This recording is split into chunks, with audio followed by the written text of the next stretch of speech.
Assalamualaikum warahmatullahi wabarakatuh dan salam sejahtera. Kami dari kumpulan 13 ingin membentangkan kertas kerja pertandingan syarahan Bicara Jiwa Nusantara peringkat antarabangsa Fakulti Pendidikan.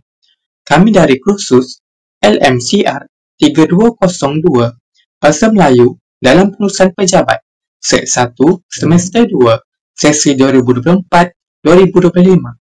Ahli kumpulan kami terdiri daripada 5 orang, iaitu Nur Atirah binti Azhar, Matriks A209-289, Nur Iziatul Azia binti Noor Syaidi, Matriks A29396, Nur Aina Syuhada binti Abdul Aziz, Matriks A29372, dan Nur Farisha Ilyana binti Samasuddin, Matriks A29427, dan saya sendiri, Muhammad Aidil Amin bin Muhammad Bahandi, Matriks A29376.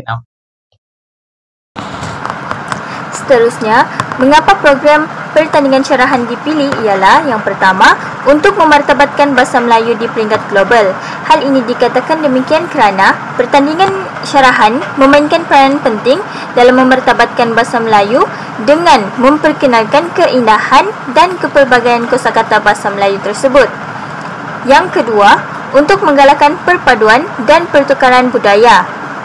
Melalui penyertaan pelbagai negara, melalui penyertaan pelajar yang berasal daripada pelbagai negara, program ini menjadi alat untuk menggalakkan perpaduan serta pertukaran budaya sekaligus mewujudkan perpaduan dan semangat saling menghormati antara satu sama lain. Yang ketiga, untuk mengetengahkan bakat syarahan. Program ini menjadi platform untuk mengetengahkan bakat syarahan yang ada pada dalam kalangan generasi muda, terutamanya mereka yang memiliki keberanian dan kefasihan dalam berbahasa Melayu. Dan yang terakhir, untuk menggalakkan persaingan sihat. Pertandingan ini menggalakkan persaingan sihat dalam kalangan peserta di mana setiap individu akan berusaha untuk memberikan yang terbaik secara intelektual namun beretika. Baiklah, saya akan teruskan kepada apakah impak program yang kami lakukan kepada pelajar dan masyarakat. Antara impak program bagi pelaksanaan pertandingan syarahan ini kepada pelajar yang pertama ialah memantapkan penguasaan bahasa. Hal ini kerana pertandingan syarahan ini telah menggalakkan penggunaan bahasa yang formal dan baku.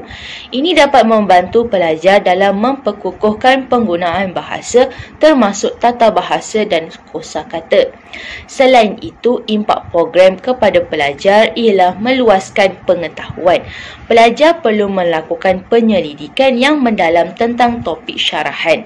Penyelidikan yang dilakukan secara tidak langsung dapat meluaskan ilmu pengetahuan mereka dari segi kesihatan dan masalah sosial. Meluaskan penyelidikan yang dilakukan ini juga dapat membantu mereka untuk berfikir secara kritis dan kreatif. Impak program kepada pelajar yang terakhir ialah meningkatkan kemahiran komunikasi. Para pelajar dilatih untuk menyusun idea secara teratur supaya maklumat dapat disampaikan secara jelas, tepat dan berkesan. Mereka juga mempelajari gaya suara, intonasi dan bahasa badan yang boleh menarik perhatian penonton. Antara impak program bagi pelaksanaan pertandingan syarahan kepada masyarakat ialah yang pertama, dapat memupuk semangat perpaduan. Pertandingan syarahan ini kebiasaannya melibatkan pelbagai kaum. Penglibatan kaum ini merupakan medium untuk merapatkan hubungan perpaduan dalam kalangan masyarakat. Impak program yang kedua kepada masyarakat ialah meningkatkan kesedaran sosial. Pertandingan syarahan ini selalunya membincangkan isu-isu sosial seperti alam sekitar, kesihatan dan kemiskinan. Perbincangan ini sedikit sebanyak dapat memberi kesedaran kepada masyarakat supaya mereka dapat menyokong usaha-usaha kepada penyelesaian masalah tersebut. Kita masuk kepada belanjawan. Yang pertama sekali, makanan dan minuman. Bagi sarapan pagi dan makan tengah hari, untuk VIP, peserta dan AJK adalah berjumlah RM1,475. Kemudian, teknikal, iaitu sistem siar raya, LCD dan projektor serta pencahayaan yang berjumlah sebanyak RM9,500. Yang ketiga adalah publicity, iaitu banner, banting serta papan iklan digital memerlukan jumlah perbelanjaan sebanyak RM4,000. Seterusnya, hadiah dan cenderamata. Johan akan memperoleh wang tunai sebanyak RM2,000 berserta trofi dan sijil. Naib Johan pula akan memperoleh wang tunai sebanyak RM1,500 berserta trofi dan sijil. Tempat ketiga pula akan memperoleh wang tunai sebanyak RM1,000 berserta trofi dan sijil. Manakala sagu hati peserta akan memperoleh wang tunai sebanyak RM150 berserta beg dan sijil penyertaan. Sagu hati juri pula akan memperoleh wang tunai sebanyak RM500 beserta sijil. Manakala cenderamata perasmi adalah merupakan plak. Dan jumlah perbelanjaan untuk hadiah dan cenderamata adalah RM9,090. Yang kelima adalah perhiasan dewan, iaitu dekorasi pentas dan hiasan dewan yang memperuntukkan RM4,000 dan akhir sekali adalah rencam sebanyak RM2,000. Oleh itu, jumlah perbelanjaan adalah RM30,065. Dengan itu, kami memohon dana daripada Fakulti Pendidikan sebanyak RM6,000.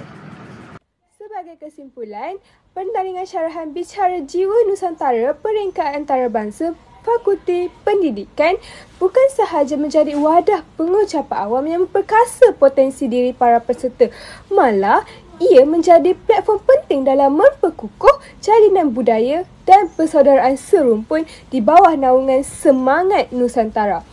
Di samping itu, para peserta juga dapat menjana pemikiran yang kritis, gaya penyampaian yang berkesan dan juga semangat kesatuan budaya yang menjadi asas kekuatan rantau Nusantara.